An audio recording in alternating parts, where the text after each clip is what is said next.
Jack, through three quarters, you had struggled a little bit, at least statistically speaking, had a couple interceptions. Fourth quarter, you showed great poise out on the field. What was the difference for you going into that fourth quarter down 14 points that allowed you to compete so well?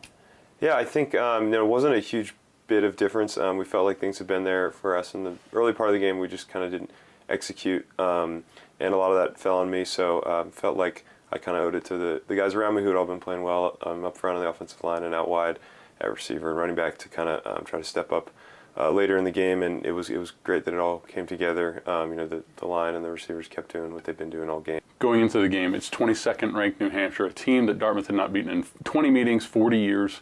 What was the message sent by the coaching staff to the players before the game? Sure. I think that we tried not to read too much into the history of the game or anything like that.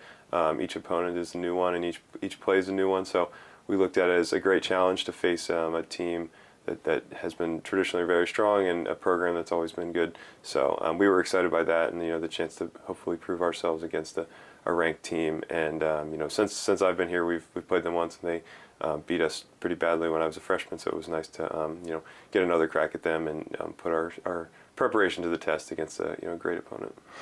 Your first 2 years here at Dartmouth, you developed behind the scenes a little bit.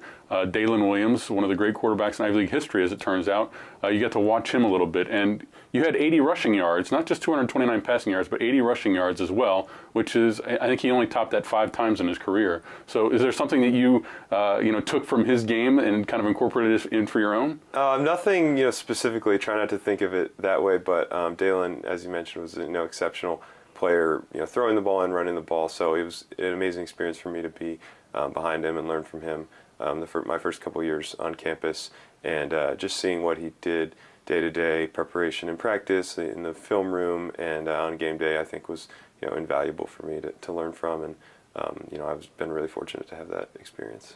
This week, the challenge is Holy Cross on the road. It'll be your first start on the road. Also playing on natural grass, which you don't get to do very often anymore with the turf field here at Memorial Field.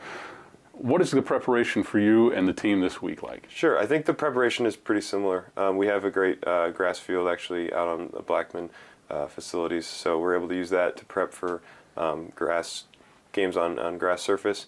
And we look at each new opponent as a new week to get ready. So I'm going to watch Holy Cross over these few days and practice probably out on that grass field to get ready to go on the road. All right, well, Jack, congratulations on your performance this past weekend. Good luck coming up. Thank you.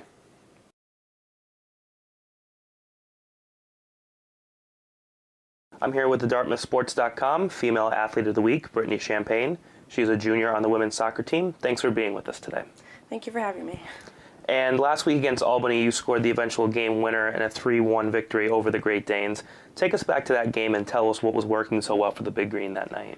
I think we did really well connecting the ball and finding a lot of options and a lot of good 1-2s, and we worked a lot that week on passing patterns, and I think we were able to incorporate that in our game a lot. And Dartmouth had a nice 1-0 win on the road last night in Vermont.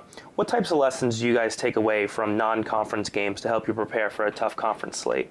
It's easy to look ahead to the IB game this weekend and get excited, but we have to take every game, can't take it lightly, and that's what we tried to do yesterday. And we came in and we knew Vermont was going to be a good opponent. They had a good team this year, and we were looking to just get the work done, and we did that. So. And as you mentioned, the Big Green will open up Ivy League play this weekend with Brown on Sunday at 1 p.m. What does the outlook look like for Sunday's match? It's going to be a rough game.